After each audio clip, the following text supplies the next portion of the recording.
एक बार एक सेठ के यहाँ एक कारीगर मकान बनाने का काम करता था। समय के साथ जब कारीगर बूढ़ा हुआ तो कारीगर ने सेठ से कहा कि अब मैं अपने काम से रिटायर होना चाहता हूँ। सेठ ने कुछ सोचा और कारीगर से कहा कि चलो ठीक है, पर जाते जाते एक मकान और बना दो।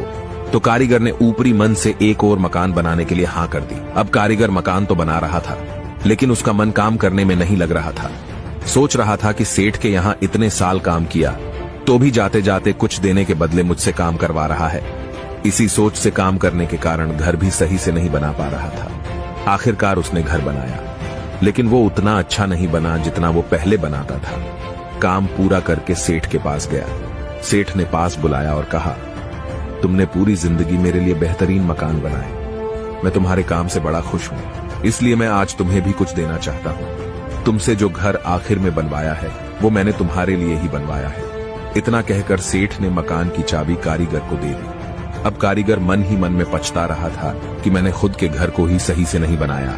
निष्कर्ष, हमें अपना काम ईमानदारी से करना चाहिए। बाकी जो नतीजे मिलेंगे वो अपने अच्छे के लिए ही होंगे। ये बात भगवद गीता में भी कहा गया है कि हमें कर्म करते रहना चाहिए, फल की इच्छा नहीं करनी चाहिए। और आप लोगों को इन सब में दिलचस्पी है तो हमारे साथ जुड़े रहिए।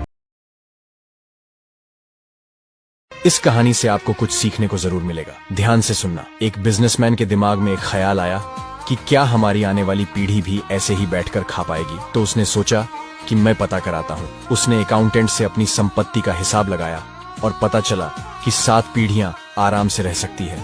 ये बात सुन बिजनेसमैन सोचने लगा कि 8वीं पीढ़ी का क्या होगा। वह सोच कर टेंशन लेने लगा।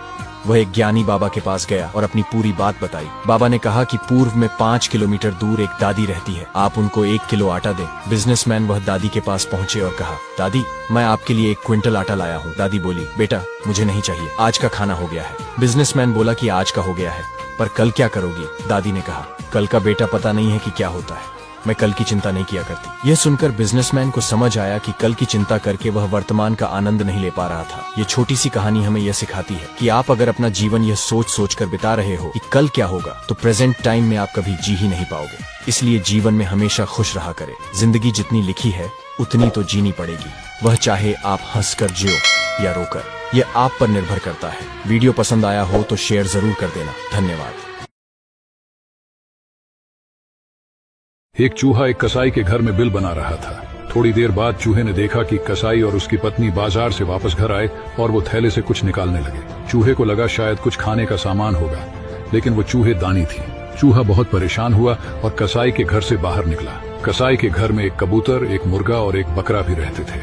चूहा सबसे पहले कबूतर के पास गया और बोला, तुमको पता है आज कसाई चूहेदानी लेकर आया है। कबूतर हंसने लगा और बोला, तुम मेरा इससे क्या, तुझे डरना चाहिए। फिर चूहा मुर्गे के पास गया और उससे बोला, पता है आज तुम्हारा मालिक चूहेदानी लेकर आया है। मुर्गा जोर जोर से हंसने लगा, बोला, भाई मेरा इससे क्या, वो तेरे लिए लाया है। आखिर में चूहा बकरे के पास गया। बकरे ने भी हंसते हुए वही जवाब दिया। अगले दिन उस चूहेदानी में सांप की पूंछ फंस गई और जैसे ही चूहेदानी की आवाज आई, कसाई की पत्नी देखने चली गई तो सांप ने उसको डंस लिया। जल्दी ही डॉक्टर को बुलाया गया। डॉक्टर ने उसको इलाज के लिए बताया कि आपको कबूतर का सूप पीना होगा। फिर क्या था, कबूतर की जान गई और सूप बन गया। जब वो बीमार थी उसको देखने के लिए मेहमान आए। उस समय घर में कुछ खाने के लिए नहीं था। फिर उस मुर्गे को काटा गया और मेहमानों को परोस दिया गया। उसके बाद वो जब पूरी तरह से ठीक हो गई तो उस खुशी में कसाई ने बकरे को भी काट दिया और खास लोगों के लिए छोटी सी दावत रखी। बकरा भी खत्म।